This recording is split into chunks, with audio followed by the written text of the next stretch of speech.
This is the first spare second I've gotten today. We have been going like absolute crazy people since the new year, so the start of the new year. Insane. I've been in like 4 different towns already today, and we have 30 minutes to get this part of the video done before we leave to go see a movie. So take a deep breath and be productive.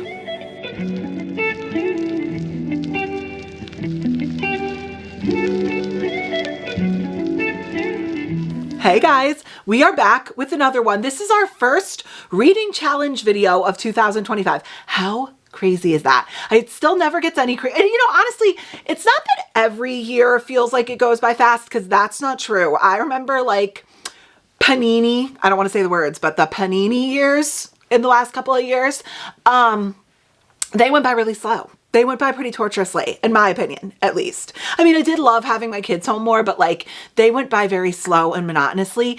This last year flew. I said this in one of my other videos. I literally remember like it was yesterday, like the exact menu I cooked for New Year's Eve for the 2024 year, for watching the ball drop, what games we played that night with our family. Like I remember exactly. And the fact that that was a year ago, like just crazy. But I digress. It is January 4th, and I have taken the last 4 days off after reading 15 books in December to just get my life in order for the new year and like chill for a couple of days. Not that reading isn't chill. I've just been so busy that I've just been trying to like organize my schedule so that I'm more efficient with my time. But that has meant that I have not picked up or finished a book. And I have a 21 book TBR this month, if you include my buddy read and my Homie and Homely book club pick. I have 19 books on my TBR plus those 2 books. So I do not think that I'm going to be able to finish it. However, I want to see how big of a dent I can make, how much progress I can make. And the way for me to stay motivated is a challenge. Thank you, Furnace, for always causing chaos. We're going to ignore her. She's doing God's work because it is so cold outside. So we're just going to ignore her. Okay. Like I was saying before, we were, as usual, so rudely interrupted. The best way for me to stay motivated is doing a challenge. I am a goalie-oriented girl. I like a good challenge. So what is the other thing that I love to do? Create spin wheels. So I made the following spin wheel. And what this is every single book that's on our current January TBR on a wheel. Now, you would think, well, don't overcomplicate this, Lindsay. Go ahead and just spin that wheel and whatever comes up, read it. No, I don't want to do that. I want to overcomplicate it because that's what I do. I was looking back at our video log, and one of the things that you guys always really loved and responded well to, and it's also just so fun for me, is the races choose my read videos. So what we're going to do is we are going to do random races whenever I finish a book. We are going to use our spin wheel to select the 6 books that are going to race, and then we are going to race them. And whoever wins the race is going to be the book that I win. And then the next time we only have to spin once and it gets added to the race, etc. So I think it'll make more sense as this week goes on, because I'm doing a horrible job explaining it with words because I am rushing to go see a movie. We're going to see Moana 2, and I have literally like 20 minutes until we leave. So I'm rushing, but I think it'll all make sense once we actually get into the video. So like I said, here is our wheel. This has all the, what did I say, 18, I believe, books that are in this stack. There's like a couple on Kindle as well. So let's go ahead and randomize her. And then we are going to spin 6 times. 1. Who will be racing? Who are these 6 books? Okay, I can tell already. If I Have to Be Haunted. Okay. That is our first book, so let's go ahead and pull her. Where is she? If I Have to Be Haunted, right here. Let's go ahead, pull If I Have to Be Haunted, and set her aside. Okay, now let's go ahead and do spin number 2. I am secretly wanting a fantasy, so let's see. Expiration Dates. Okay. Let's pull Expiration Dates. If I don't drop this entire stack at some point during this video, that will be one of life's little miracles. Here is Expiration Dates. We're going to put her over on our stack. Okay. Spin number 3. I should probably be removing them as I spin, huh? But The Fine Print. Okay, we're not doing so great. I said I wanted a fantasy. We're really not getting that many fantasies so far, but that's okay. Where is the fine print? The fine print, the fine print. Here is, okay, The Fine Print by Lauren Asher. That's going on our list. Spin number 4. If we get a repeat, because I'm not removing them, we'll just spin again.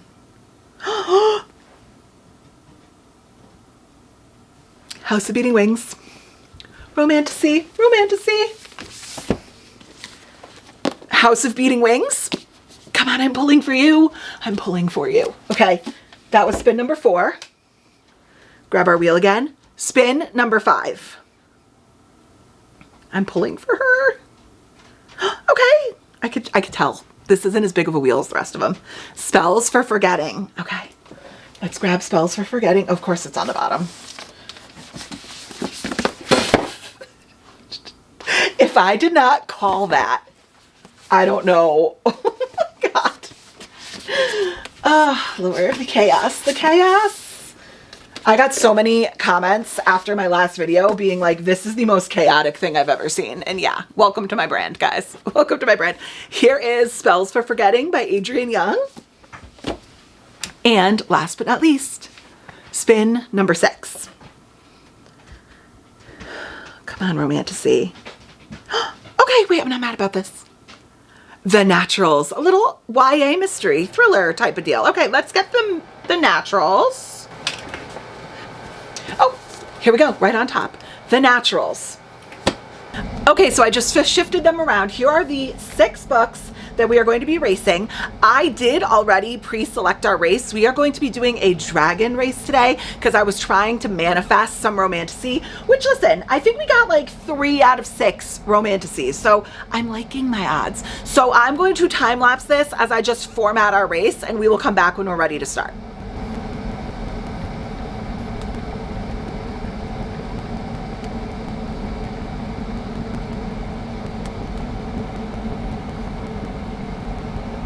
Okay, so here you go. Here is our list, and what I did was I just entered them in the order that they were chosen. So the Naturals was the first one on our list, and I went down to like kind of like in like chronological order of the way they were spun. I hope that makes sense. So here we go. Let's do a 30-second race. Okay, let's see what the first book we are going to be reading this week is. Okay, so if you guys have not watched the other ones, you know that the one that's in the front when it starts is never the one that wins. So I would be shocked if Expiration Dates ends up winning. Usually just a random one comes up and beats it. Yep. And usually the action really starts happening at like 10 seconds. So let's see what happens. Okay. Okay. Wow, this is kind of neck and neck, but the Naturals is pulling away. The Naturals is pulling away. Okay, the Naturals. Would I have necessarily chosen the Naturals as our first read for January? I don't know. But I also, since I picked it, have literally not seen a single person have one bad thing to say about this book. Okay, we're going into the Naturals. But first, we're going to go see our movie. So we'll check in a little bit. Of course I do. But do I regret my decision to stay in paradise? Thank you, Charles. Isn't Carnival the one that you don't like? Absolutely not. A paradise.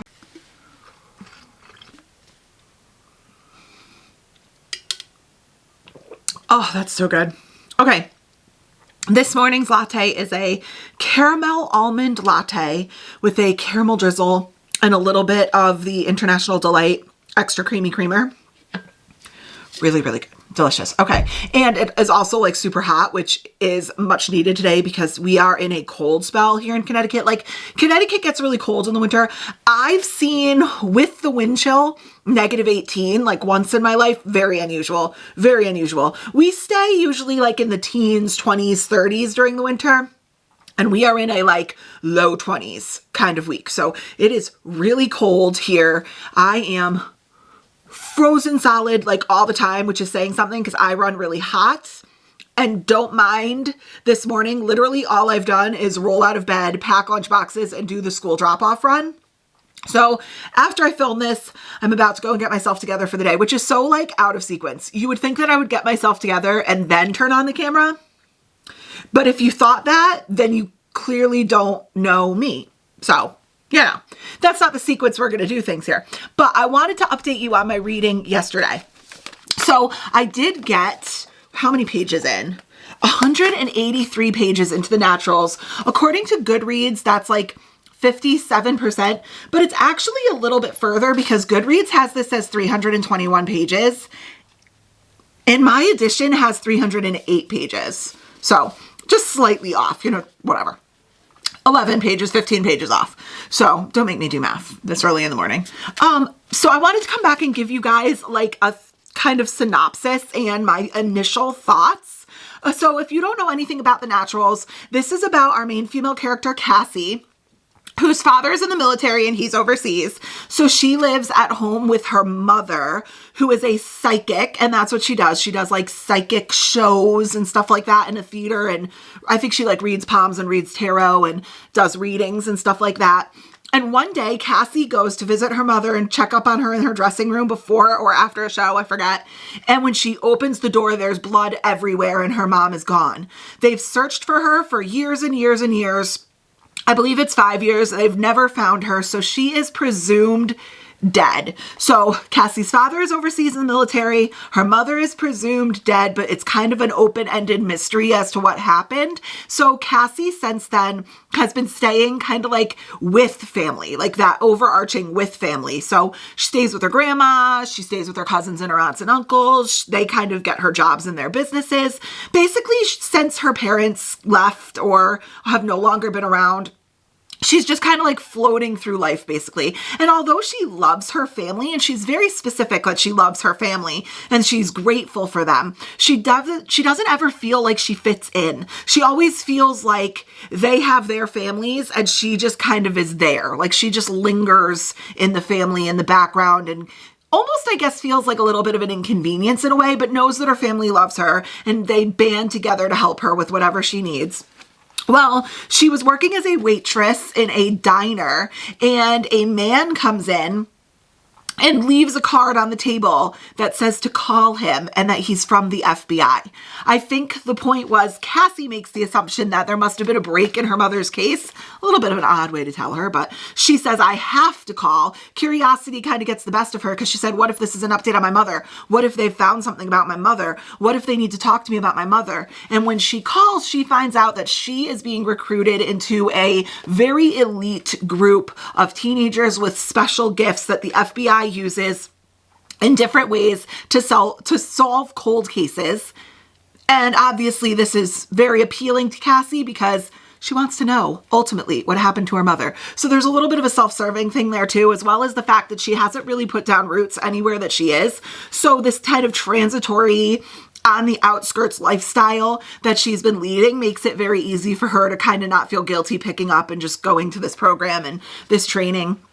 Like I said, I made it through 183 pages of this book. It is reading so incredibly quickly. This writing is just simple, simple, simple, and I love it. And you want to know what else I love about the structure of this book? 2 words, short chapters. The chapters are like no longer than 4 pages. And there is something about short chapters that just, I don't know what, I just fly through it because I know when I get to the end of the chapter, if I start feeling a little sleepy or if I have to go somewhere, I'm like, I can read another chapter because it's only 4 pages. And something about that, I don't know what like psychologically makes it easier for me to continue and just binge a book, but it does. I can't explain it. If there's some sort of psychology, comment it down below. I don't get it, but if there's short chapters, I fly through a book. I don't even really feel like I did a great job prioritizing reading yesterday or that I spent a ton of time consciously sitting down and focusing. I feel like 183 pages just flew by. The writing is really simple. The concepts are really easy to understand. It's super interesting. I have not once found myself bored while reading this. I'm just intrigued by what's happening. All the characters are really quirky and funny, and I like reading about them. And I like our main female character. I'm intrigued to know what happened to her mother. I don't know if we're ever going to solve that. I have no idea, but it's a huge part of the story. So I'm assuming we'll at least get some information, but I'm going to progress with this today. I'm actually thinking I could probably finish this today because I'm more than halfway through the book and I don't even really feel like I tried that hard. It's that easy to read. So I'm going to go pull it together and then continue reading, and I will come back when we've finished this book. It is officially the next night, and my son had basketball practice tonight, and it was only an hour long. I live in a pretty small town. Like, I absolutely could have like run home and come back, but I figured why not just use my time more effectively and just wait for him in the parking lot during practice and finish the naturals, which is exactly what I did. And I am giving this a 4-star. I really liked it. And I want to talk to you guys about some stuff. So in one of my last videos, I was reviewing or giving a star rating for a book. And I think I don't remember exactly what it was, but I must have said something like, this was very YA. And someone commented, and they are completely correct. They were basically just saying that they were an educator in a YA environment, and they don't like when YA is used sounding like a criticism, because it's not a criticism if it's for that age range. You know what I'm saying? And I want to clarify, because that is an excellent, excellent point. And I don't think I came across as saying that or meaning that. Let me explain to you what I mean when I say things are very YA. I'm 36 years old, but I'm also an old soul. My husband and I always joke around that I'm an 85-year-old lady in a 36-year-old's body, because I am. I'm an old soul. I'm 36. My husband and I got married really young. We had our son really young. So I just feel like I'm 36, but I'm 80. You know what I'm saying?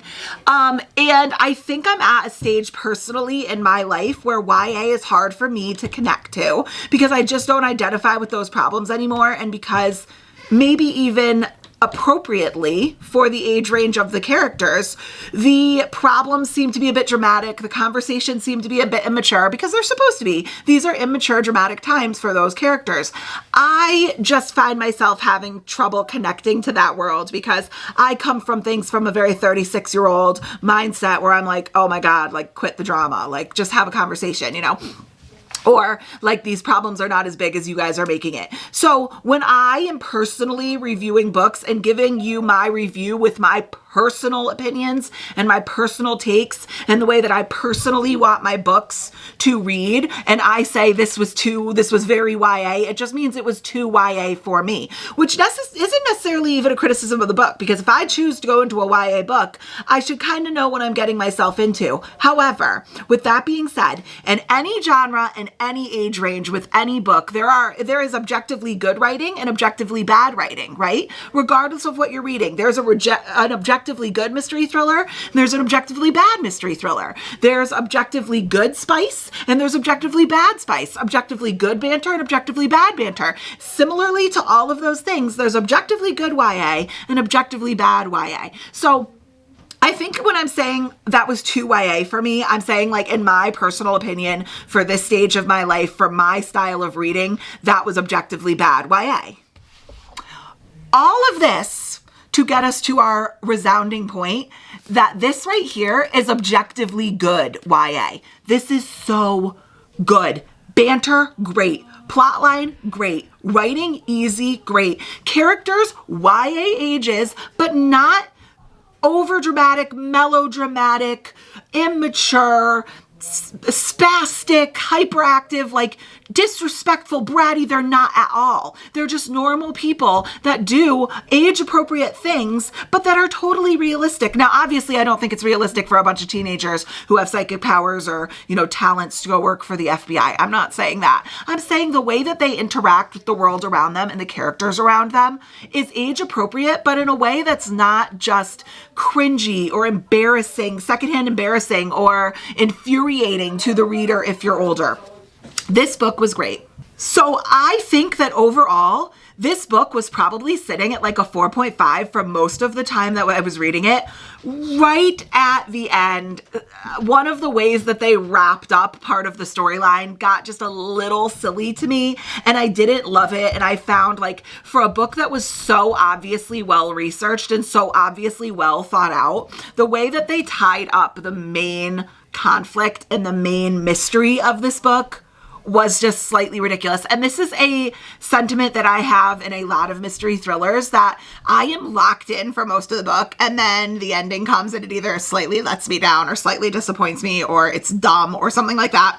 I wouldn't go so far as to say that this was dumb, a la House Across the Lake by Riley Sager, one of the dumbest, stupidest endings that ruined the entire book for me. This is not even close to that. It was fine. It was okay, but like, it let me down a little. It was a little disappointing at the end. I can't say too much because I don't want to give it away, but I think that the way that they wrapped up the main mystery and like who the main mystery person was at the end, it was a little dumb, in my opinion. And considering the institutions you're supposedly working with and the intelligence that you're supposedly working with these characters, the fact that something like that would have kind of like snuck through the cracks or would have been overlooked, I find hard to believe. It's just not believable, but it was fine. And this is 4 stars. And I am so excited to move on in the series. So now after that incredibly long-winded response, I have to find my iPad. We have to spin our wheel to add one more book to our race. We have to do our race to figure out which book we're going to pick up. I'm trying to think tonight. I think we're going to pick this book up tomorrow morning. Tonight, I'm actually going to read our chapters for the Homey and Homely Book Club for January, which is An Ember in the Ashes. I think I have to read like 10 chapters in this book tonight. So we're going to do our race, our spin in our race to figure out what we're picking up tomorrow morning. But for tonight, I'm going to be reading An Ember in the Ashes.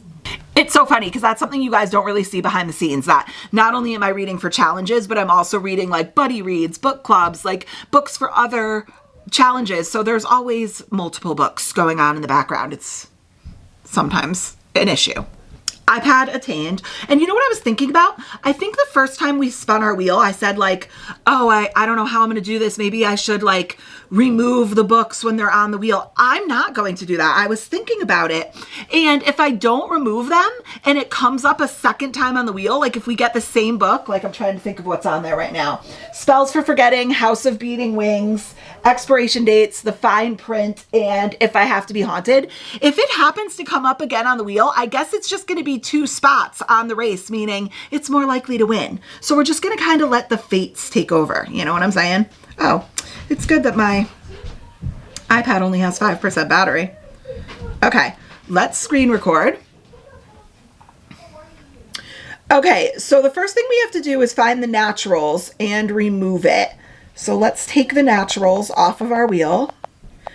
1 book done. Okay, we are going to spin our wheel. Should we randomize again? I feel like we should, since I didn't spin since yesterday. So let's randomize. All right, 1, 2, 3. This is just going to be what the next spot on our races is going to be. Reckless by Elsie Silver. So we are adding a new book to our list. Okay, so let's see. Reckless is right here.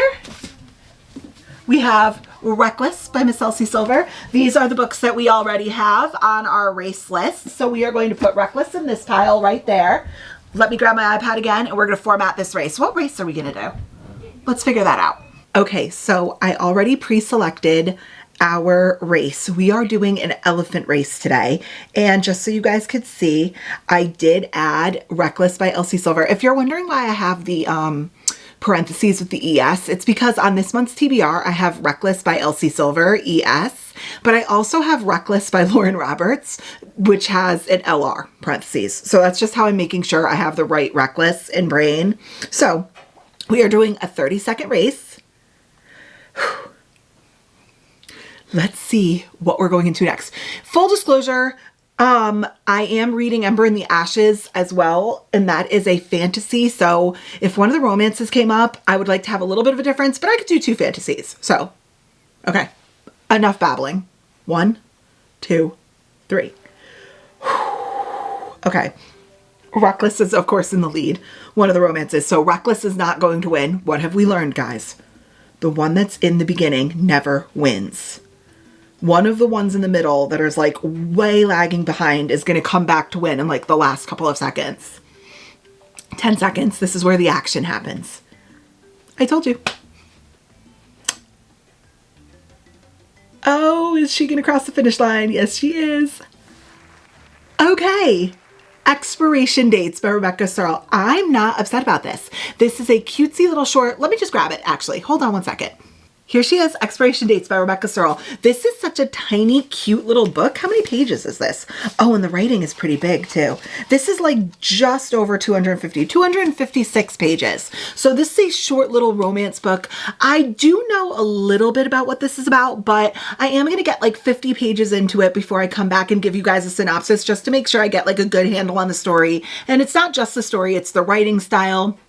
It's the characters, it's the character development, it's the world. So I'm going to get about 50 pages into this one and I will come back to give you a synopsis probably in the morning. Hair is crazy.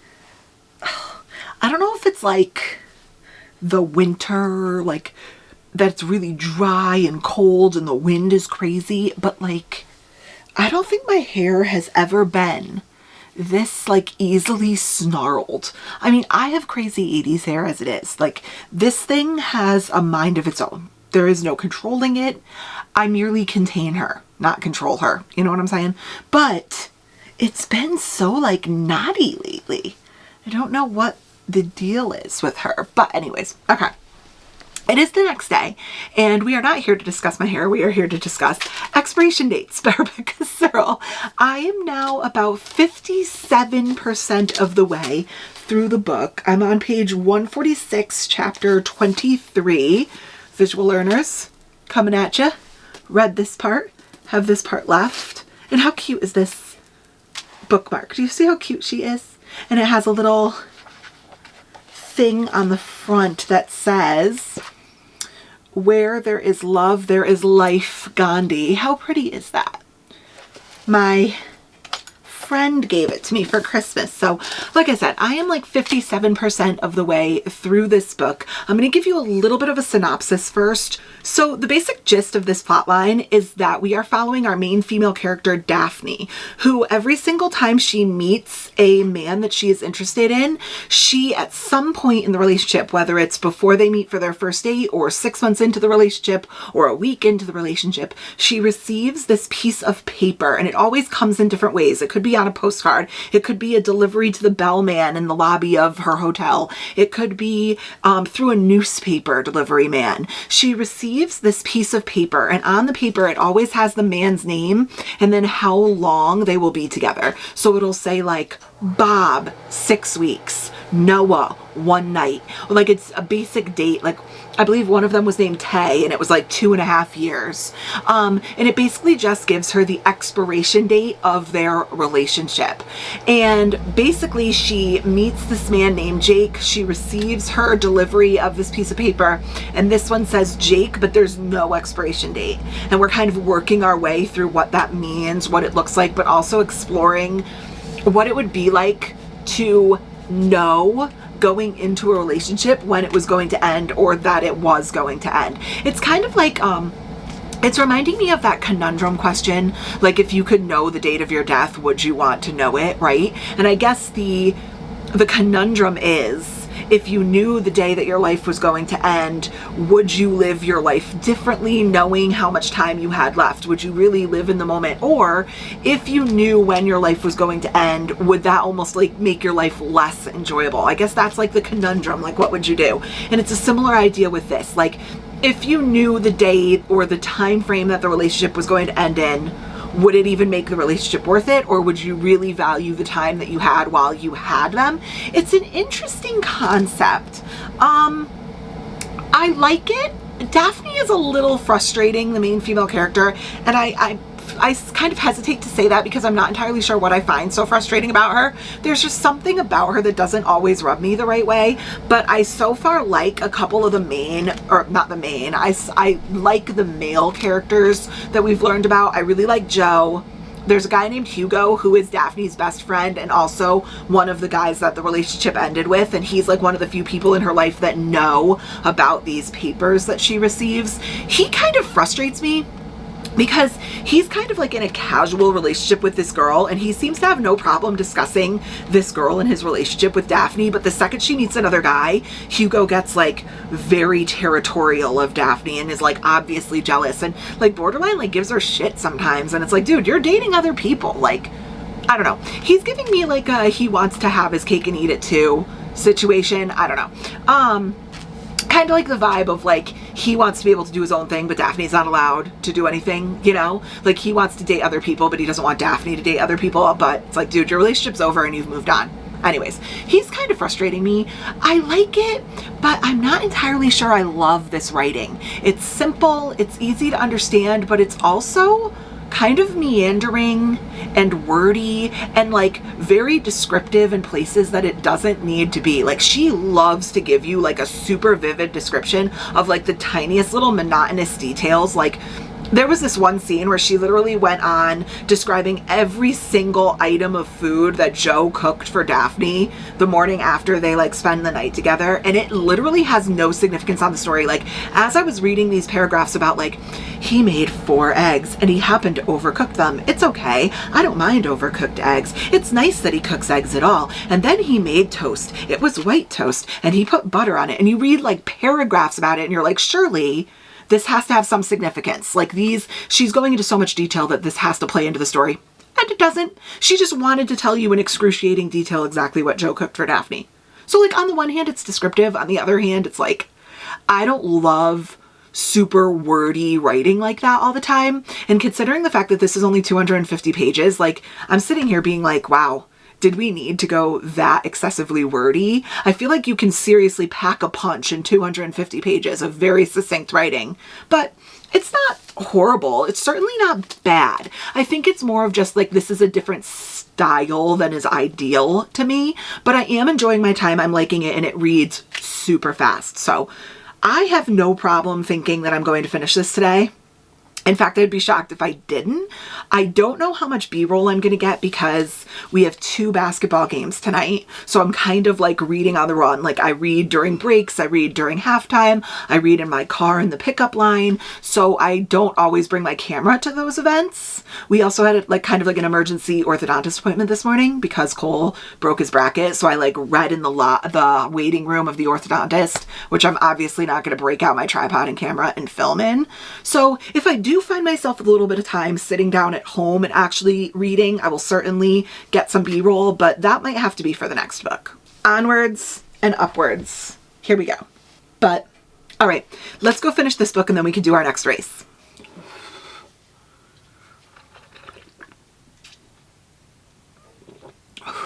Oh my God. I just did the first of 2 school drop-offs this morning. It was 9 degrees Fahrenheit outside.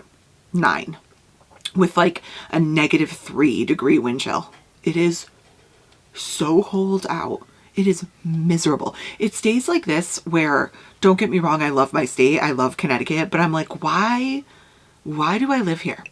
Like, it blows my mind that there are people out there that like love winter. Because it hurts. In a -3 degree wind chill or colder, you go outside and that wind hits your face and it is like razor blades hitting your face. I hate it. I literally run from my car to the front door because I don't want to be out in the cold. It's miserable. So this, like, if you think for 1 second that you're getting any better than this today, good luck with that, because you're not getting any better than this. No one is getting better than this. No one who comes across me today is seeing an improvement in me today. There will be no improvements. This is it. This is the pinnacle.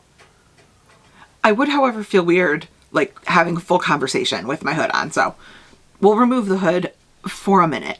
The good news is I did finish Expiration Dates yesterday. I did finish this. I'm giving this a 3.75 stars. Excuse me. I did like it. It was good. Right after I filmed my last wrap up, there was this like twist in the story, like this plot point that happened involving a medical issue that I just like, it kind of took like a 180 at the 60 degree or the 60% mark. And I don't know that I necessarily loved that plot twist. It was okay. I understand why it happened, but it was one of those plot twists that kind of came out of nowhere and changed the dynamic of the story in a way that like I don't think was very cohesive. Oh, that's such a bad way to say it, because I get why. it was a choice. Let's just put it that way. It was a choice. I don't know if I personally liked the choice or agreed with the choice, but the writing was cute. It still remained, in my opinion, overly descriptive. The fact that this book was 250 pages and honestly like 70 pages of it probably could have gotten cut out. Like this would have been an adorable, cute little novella, which it's still, I mean, it's 250 pages. It's not a novella, but it still like reads very novella-y. I don't know. It was good. It was cute. Is this going to like make my best list for 2025? Not even close. Did it change my life? Not even close. But if what you're looking for is very solid writing, if you really like description, you'll love this writing, and a cute story that does make you think about how much time you have left, read Expiration Dates. It's cute. Okay, iPad obtained, and moving on, let's see what book we're going to put in our next race. Okay. Actually, I think did we randomize before we raced or spun yesterday? I think we did. Okay. First, we're going to randomize 1, 2, 3. Okay. And now we are going to spin to see what book we're adding to our race. I don't know what I'm in the mood for. I could kind of read anything. I could do Heartless Hunter if that were to come up. I could do Heartless Hunter. Okay. I've already chosen our race, so let me jump over there. Okay. Adding Heartless Hunter to our race. We have it set for a 30-second race. Okay, we are doing a jellyfish race today, and let's see what book we are going to start. Okay, who's in the lead early on? Spells for Forgetting, and it looks like If I Have to Be Haunted. Okay, Reckless is like way lagging back there, which means she'll probably come back and win, but she's like really lagging. Yep, here she comes. All right. The last action happens in 10 seconds. All right, 10 seconds. I told you, if I called that.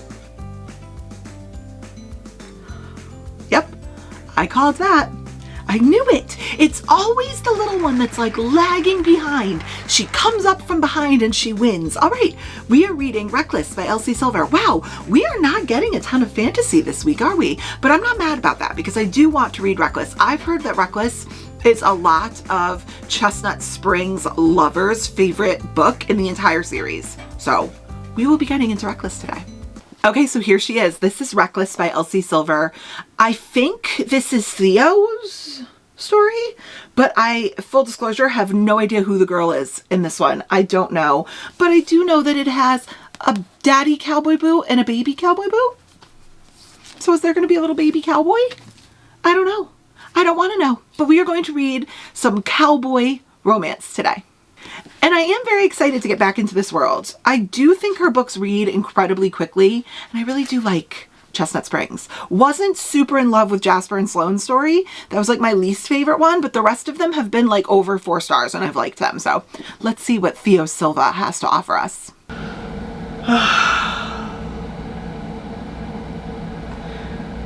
I don't know where to start. I guess we're going to start here. We are officially not going to talk about the fact that I'm in the same sweatshirt as yesterday and I look crazy. I've really hardly left the house. I've like done school runs and practice runs, but I haven't gotten out of the car. So I am officially in like sweatpants and my pajama sweatshirt today type of thing.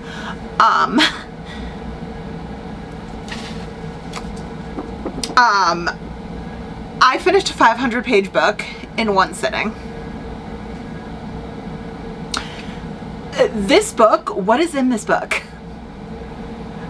This is 5 stars. This was the most confident 5-star book I've been. What? I can't even speak English because I just closed this book and I'm so like taken. I'm smitten. This is the most confident I've been about a 5-star contemporary, like hee-haw cowboy romance, maybe ever. What, Elsie Silver, what did you do? Like, what did you put in this? Okay, first of all, Theo Silva is the most perfect man that has ever been written in any romance book. What is happening? He is perfect. He is the blueprint for... if he wanted to, he would. He is the blueprint for I'm listening intently to you. I'm taking in everything you're saying to me. I'm not hearing you. I'm listening. You know what I'm saying? I'm not listening. I'm hearing. He's doing both. He is, oh my God, my favorite book boyfriend I've read about since Resand. Since Resand. That is insane. Since Xaden. That is insane. This has to be one of my favorite romance books ever. It is so good. And I didn't give you, I'm like, can you tell I'm mind blown right now by how much I love this? Because don't get me wrong, I've read Flawless. I've read, what was it? Heartless and Powerless. Two of them I liked, and they were like in the 4-star range. Like I really did enjoy them, but did they like blow my mind? No. And then the Jasper and Sloan one, whichever one that was, I can't remember. I always get all them mixed up. I know it's either Powerless or Heartless. I wasn't like too crazy about them. I didn't like Jasper and Sloan's story very much. It just kind of like bored me. I didn't really feel the chemistry. I thought the plot was disjointed. I didn't get this like road trip. I didn't like that she was like running from another I didn't like that one very much. However, this right here is the best one by far in the series so far. I did not give you any updates because I was sucked into this, like all eyes on this book. I swear to God, I did nothing but think about this book. This is going to stick with me forever. If you don't know what this one is about, this follows Theo Silva and Will. I can't talk. I loved this book so much, I'm stroking out. Okay. Let's try that again. This book is about Theo Silva and Winter. And Winter is a doctor. We've learned about her in the past books. She is married to another doctor that works in her hospital. I think he's a surgeon. But he is just like a horrible, horrible man. So she leaves him. And when she leaves him, she calls her sister Summer and ends up seeking help by staying at the Chestnut Springs Ranch, or what, I forget what the ranch is called. It's like, Chestnut Springs is the town. It's like Wishing Well? Is it Wishing Well Ranch, or is that done and dusted? I don't remember. But she comes and stays on the ranch, and that is where she runs into Theo Silva, who's another professional bull rider. And I don't want to give away too much, but it does say on the back, I don't think this is like a, let me confirm this isn't a spoiler. Okay.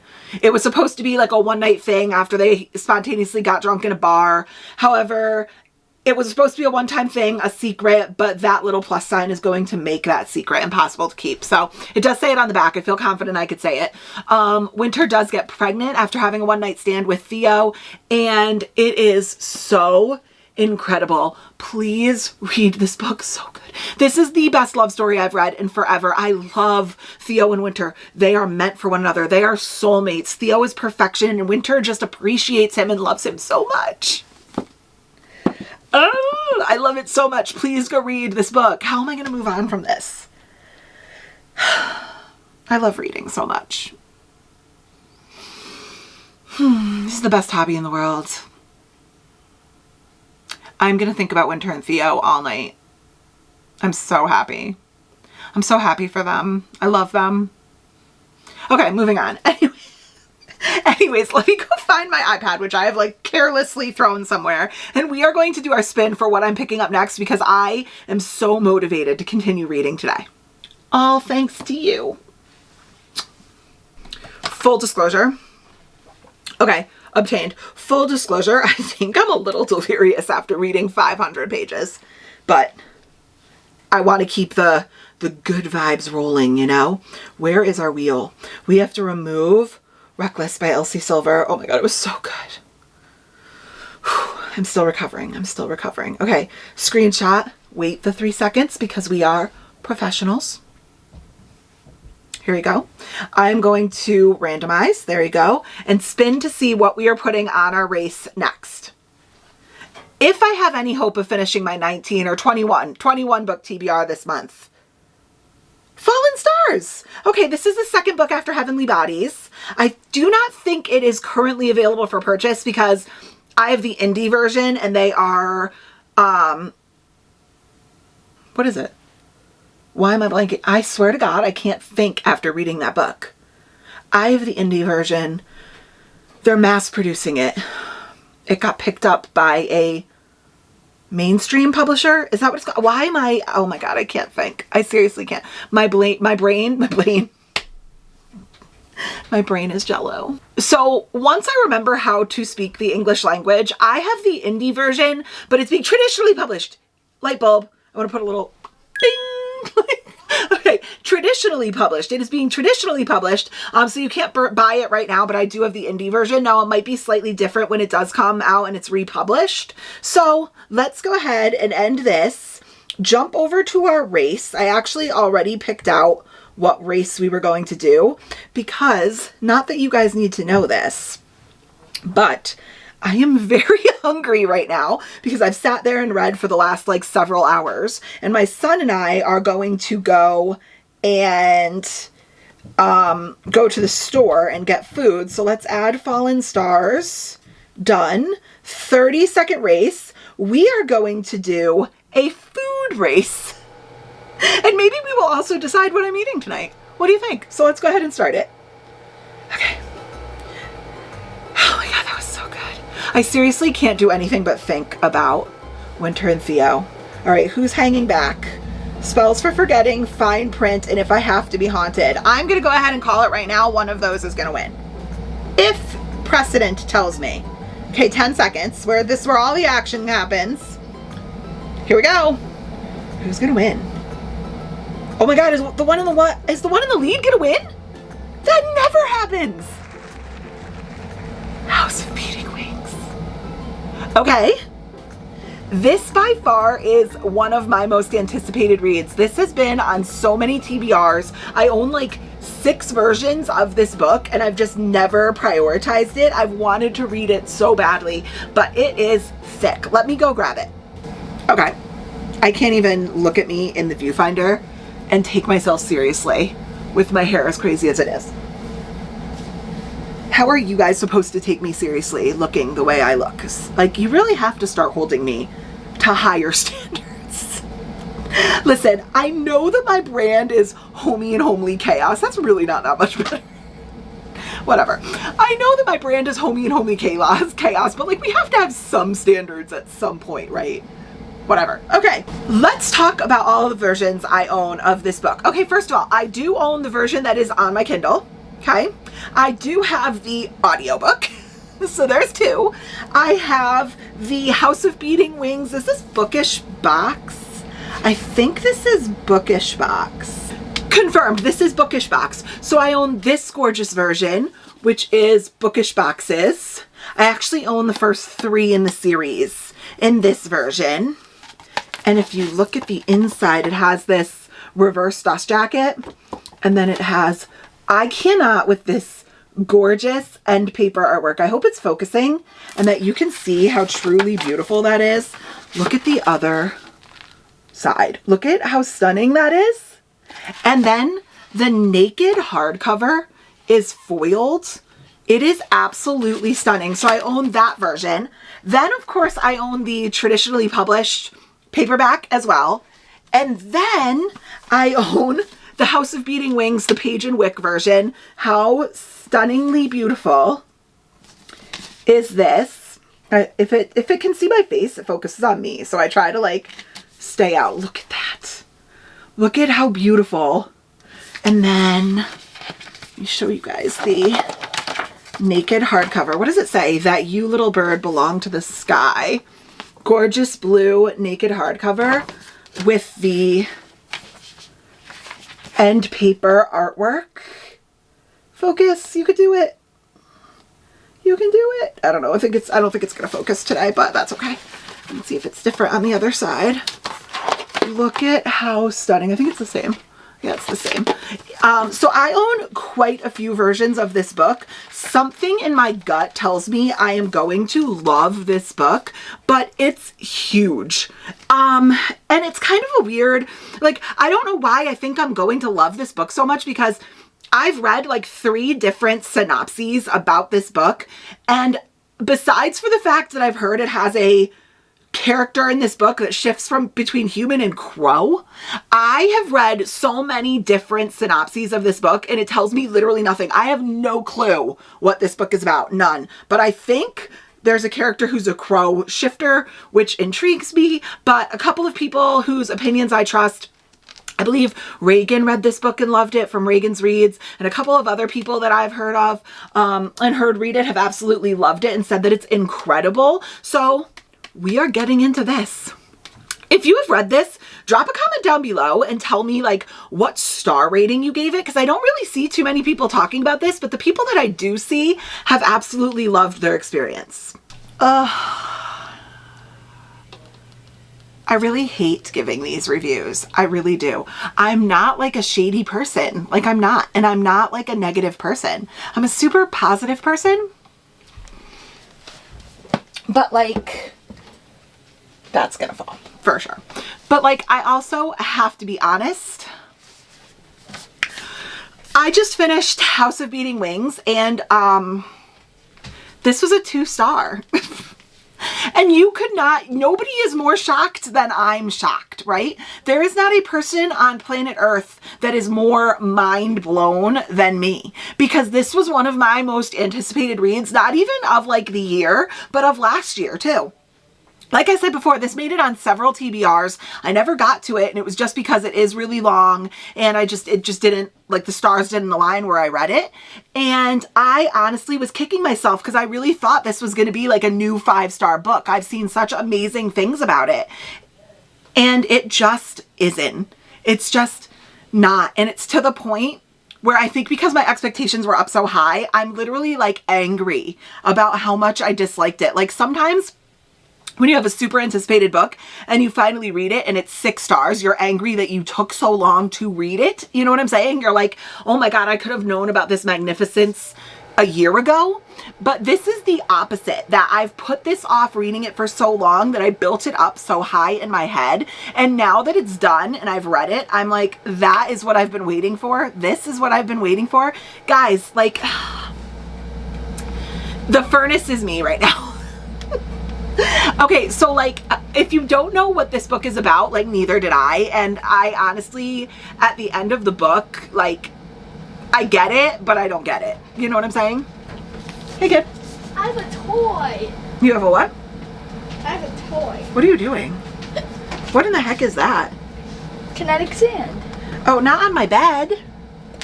No kinetic sand. This is what my son just brought me. This, first of all, this is a truly heinous color of kinetic sand. What in the heck? Sand. Yes, I know it's sand. Listen. But not, please no on the bed. Where's your mic? Right here. That giant thing. It's ASMR. Cole, ASMR with Cole.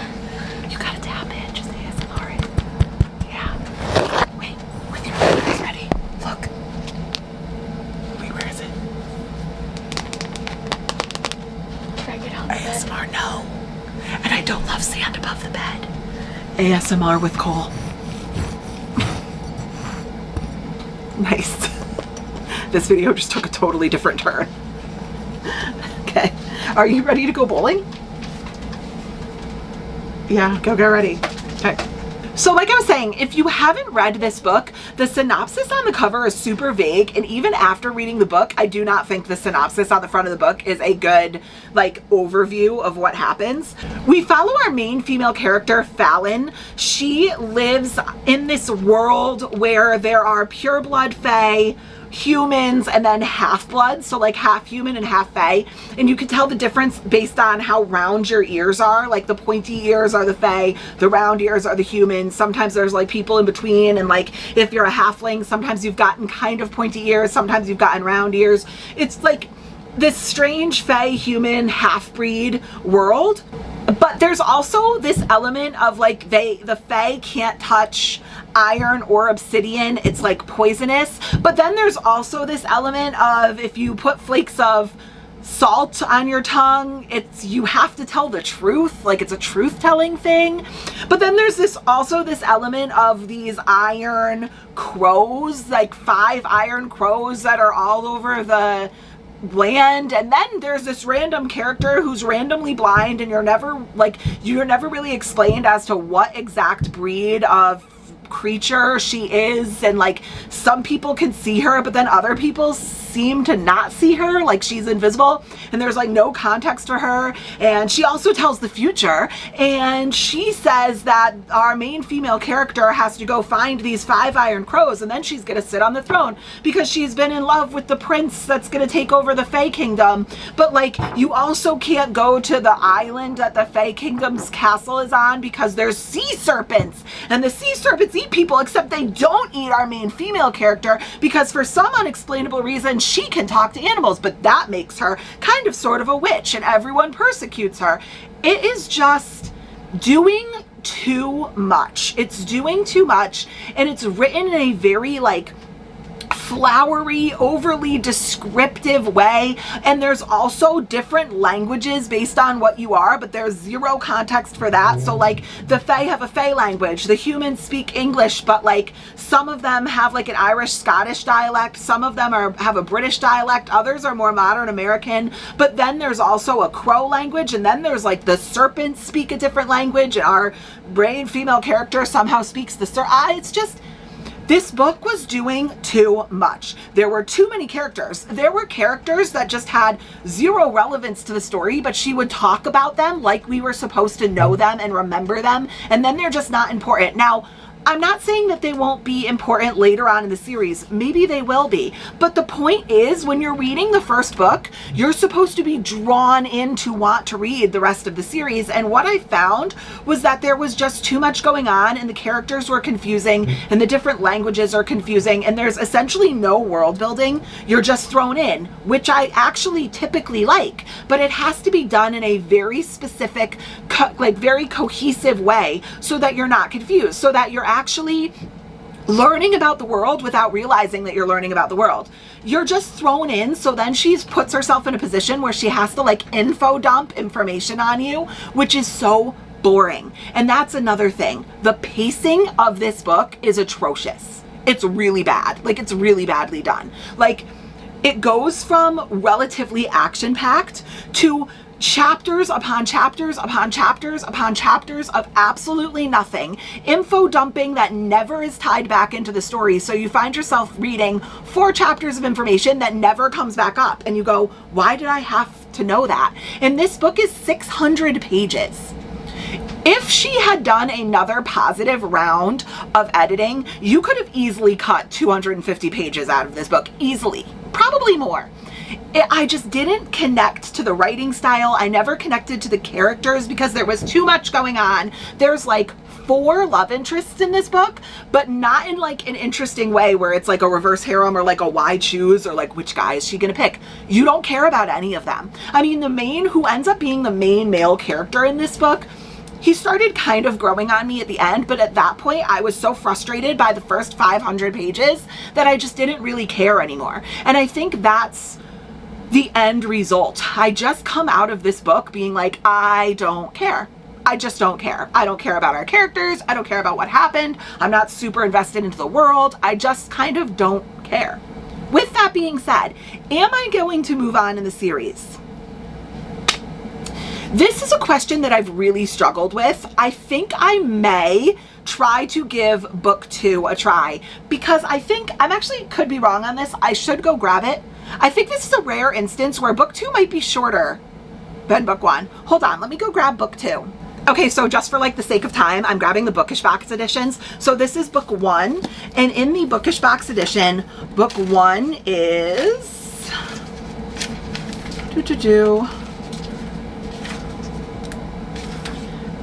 465 pages. These are like, one of the things that I don't love about Bookish Box editions is that they use the Bible thin pages. So a lot of their books are like, quote, shorter page-wise, but they're thinner pages with smaller writing. So in this edition, it's 465 pages.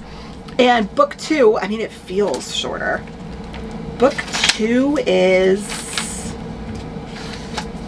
this the epilogue? Yeah. Okay.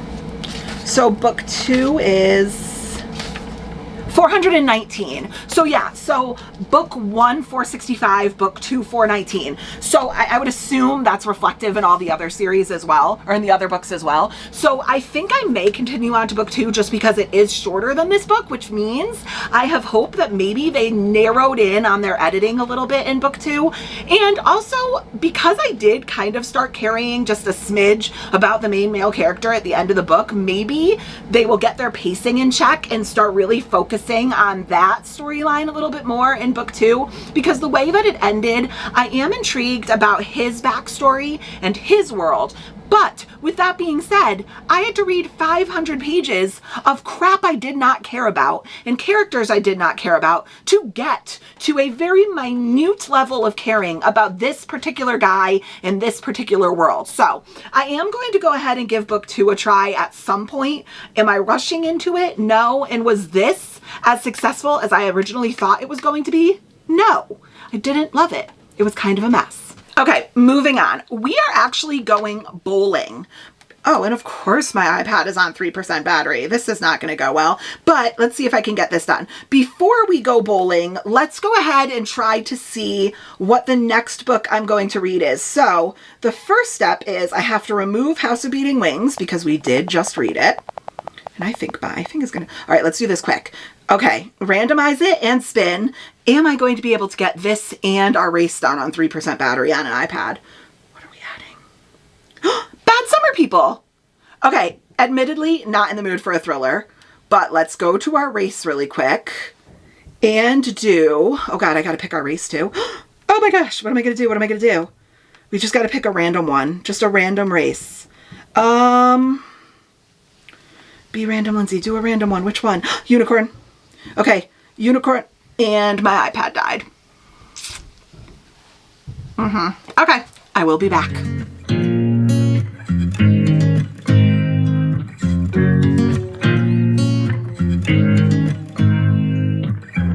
make me nervous. I think I might be hooked on you. All of the things you said to me, it seems like you like me too. We can take it slow, make sure we do this right. Canceled all my plans to be. Okay, so it's the next morning and I literally just woke up and I did 1 of 2 school runs. And this is also the first time talking this morning, so I sound raspy, but I did 1 of 2 school runs. And my husband and my youngest son are still in bed asleep. And it's like that part of the morning that's really quiet. So like I was up making my coffee and even the coffee machine seemed loud. You know what I'm saying? So we're going to keep our voices down. But we went bowling and to the arcade and stuff last night. And when we came back, I was going to do our race. But I was so exhausted, I ended up just like passing out. So we have our iPad. Let's add Bad Summer People to our list and we'll do our race. I think I picked a unicorn race yesterday. I'm pretty sure I did before my iPad died. Yeah, I did pick it. Okay, I'm gonna get this set up and then we'll race. Okay. We are all formatted. It is going to be a 30-second unicorn race. And I just realized that if I end up being excited, I can't celebrate. It's got to be a quiet celebration. You know what I'm saying? Okay, ready? 1, 2, 3. Okay, who's in the lead? Because they won't win. Actually, the last race made me wrong about this. So my theory didn't hold up, but this is pretty neck and neck. I am liking that Heartless Hunter is kind of hanging back because I'm kind of in the mood for Heartless Hunter. Okay, not anymore. All right, 10 seconds. Okay. That was so like neck and neck. If I have to be haunted. Okay. This was kind of like one of the wild cards on this month's TBR that like I wasn't exactly excited about prioritizing. However, and am I in the mood? I think, is this YA? Okay, let's look this up. I actually don't know if this is YA. Okay, where's my Goodreads on this? Okay, we're gonna look up to see if this is considered, I'm pretty sure it is. Hold on. Sorry if me like keeping my voice down is like very ASMR. Why is that coming up a bunch of times in this video? But I feel like I'm like whispering to the camera. Okay, let's see.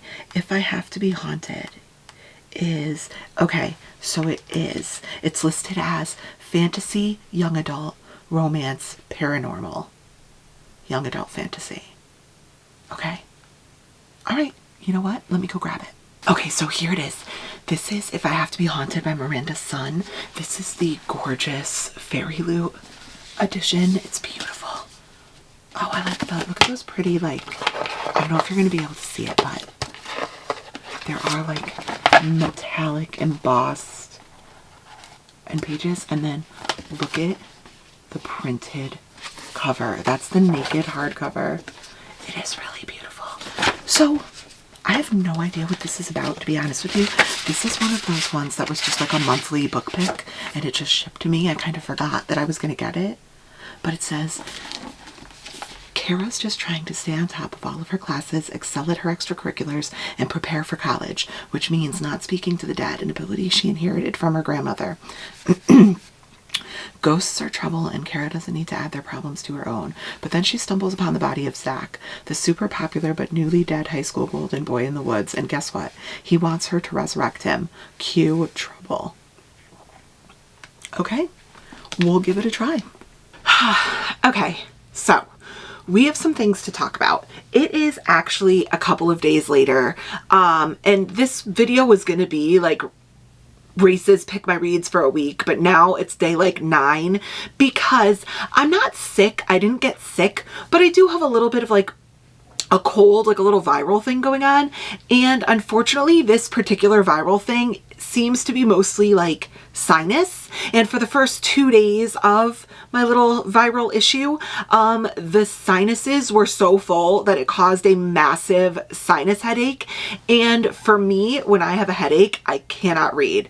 It seems to be like, I'm not really like light sensitive or sound sensitive. It's mostly like my eyes trying to focus on anything that just throbs inside my head. But it's strange because I can listen to TV. It's not even really the light that's bothering me, but for some reason, just like focusing on the TV or focusing on a book or particularly like focusing on a screen close to my face, it would just throb inside my head. So I had done no reading for like 2 days. Just while I let my virus like work its way through day 1 and 2, because those were the worst days. It's so weird though, because I don't like feel sick. It was just like 2 days of sinus pressure. And I'm actually kind of thinking that maybe it's less viral because I'm not coughing. Like I don't feel gross, and maybe more like allergy related. I don't know. I've never had allergies in my entire life, but like comment below if this happened to you because I just don't get it. Like maybe I'm weird, but oh, my dryer's done. I've never had allergies my entire life. And is this another symptom of like being old as hell that I've all of a sudden randomly at 36 seemingly developed allergies? Like I've never had allergies, but it's the only thing I can think about because sometimes my eyes get really like itchy and runny and then I randomly just get like full sinuses, but I'm not sick. I don't know. I think it might be allergies. So it's just, you know, another glamorous part of being old, I guess. I don't know. But so I didn't read for like 2 days. I let my brain and my head and my sinuses chill. Whatever. For 2 days, I didn't read. However, last night I started feeling better. I said, let's give it a run. And I did pick up If I Have to Be Haunted. I am admittedly not reading this version. I do have it on my Kindle. And then I also went ahead and bought it I used a credit on Everand. If you don't know what Everand is, It's basically like Kindle Unlimited, but for audiobooks. I mean, it's not really the same. I think it's like $17 a month. It's a subscription service, and you get 3 audiobooks a month, I think, for that. So I did go ahead, since my Everend actually renewed today, and I had 1 credit that I hadn't used, and they don't roll over. So I was basically just going to lose this credit. So last night I went and I redeemed If I Have to Be Haunted on Everend for a credit. So I've been like intermittently reading, and then when my head starts acting up and I start feeling gross, I put it in my headphones. I've also been extremely busy, because when a busy mom doesn't feel good, life doesn't stop. So I've been going for the last couple of days. I feel all over the place today, but so I am 193 pages in to chapter 18. According to Goodreads, that's like 54% of the way through the book. There you go. So I have this much left right here. 54% of the way through the book. It's cute. It's fine. I mean, I think it's been like kind of the perfect book for while I've been not feeling like 100% my best, because you honestly don't have to focus very hard on this. It's kind of following like your typical paranormal YA fantasy, like little hints of romance blueprint. So if you're not familiar with what this is about, we are following our main female character, Kara Tang. She is in high school, and throughout her entire life, she's had this ability to see the dead and to see ghosts. Her grandmother also had it. I believe her mom has it as well, but they have learned to just keep it a secret, like keep it quiet. You don't want like people to think you're crazy. You don't want to be that like weird girl. So she does see ghosts, but she doesn't really tell anybody about it. Now, her grandmother has passed, but she still sees her, obviously, in her ghost form. And her grandmother and her mom are kind of like, not really hostile, but a little at odds, because her grandmother always was more like, we should embrace our gift. And her mom was like, no, we should hide our gift. And Kara's kind of caught in the middle. She and her mom are a little bit at each other's throats because, you know, teenage girl and mom relationship. And her mom gets a little upset at the grandma because she thinks she's just trying to protect her daughter, and the grandmother is telling her like, no, embrace your gift, like tell everybody about it. It shouldn't be something that we hide. And the mother perceives that as the grandmother making her daughter less safe. So there's a little bit of family tension there. But long story short, Kara is just trying to make it through high school like a normal girl. She has been listening to her mother's advice and hiding her gift. There is this annoying boy, Zach Colson, who's kind of like, he's annoying, but he's very charismatic. You know what I'm saying? Like, he irritates her, he agitates her, but she's drawn to him for some reason. And through a series of events, she finds him passed away in the woods and then comes back as a ghost. And this book is basically about her trying to help Zach, whether it's come back to life, I don't know if that's going to be possible, or like move along to his afterlife. So basically, If I Have to Be Haunted is her being haunted by Zach.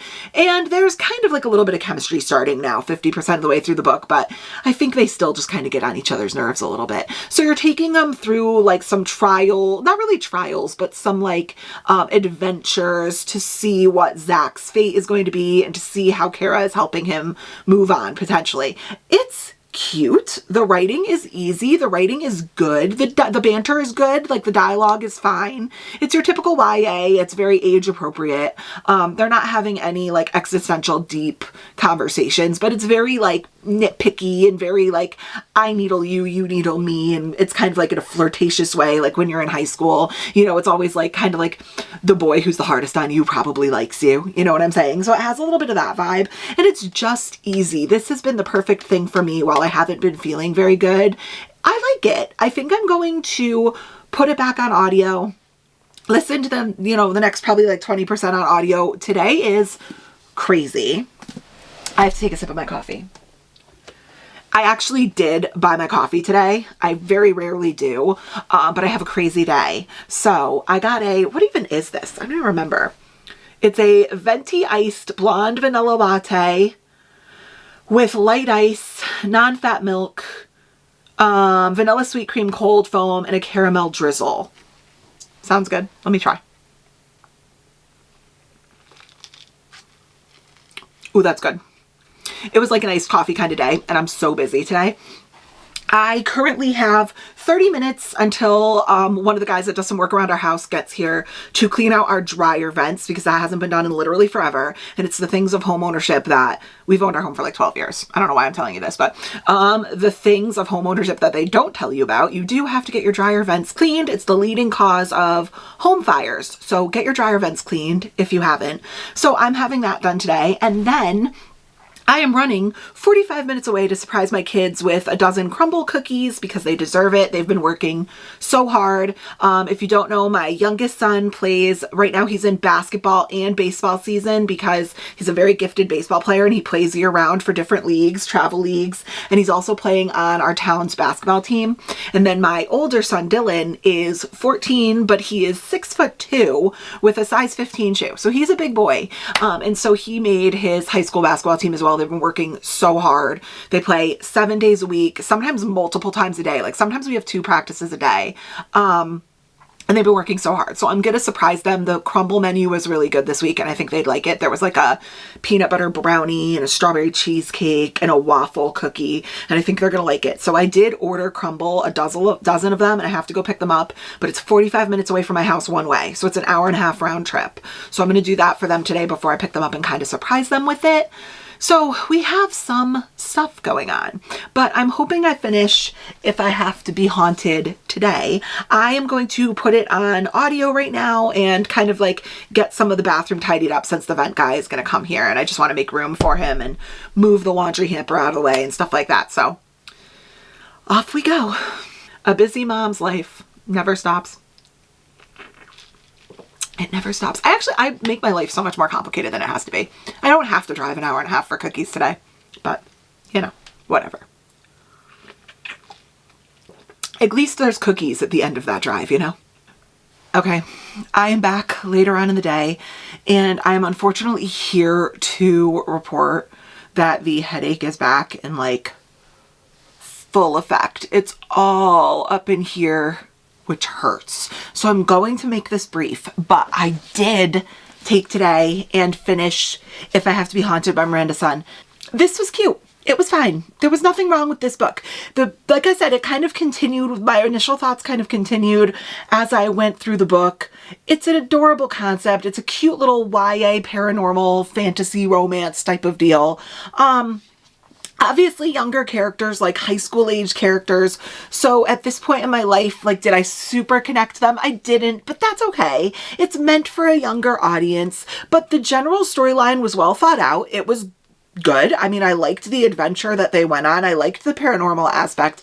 I liked the exploration of talking about like family and lineage and lines and family expectations and stuff like that.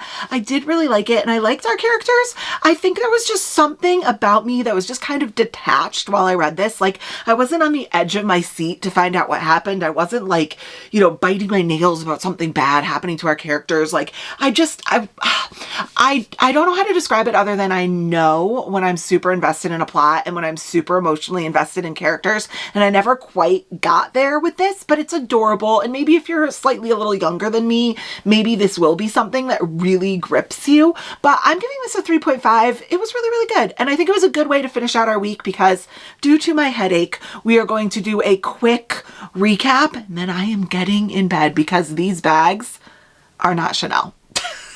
Okay, quick recap, and then your girl is going to bed to nurse her migraine or her sinus headache or whatever in the living hell this is. I have no idea. But we started off this week, turned 9 days, with The Naturals by Jennifer Lynn Barnes. I gave this a 4 stars, and I really was surprised by how much I ate this up. This is a great YA mystery thriller, and I am so excited to continue on with the series because it wasn't that it was a surprise because a lot of you have told me that you loved it, but I was surprised at how much I personally loved this, so 4 stars.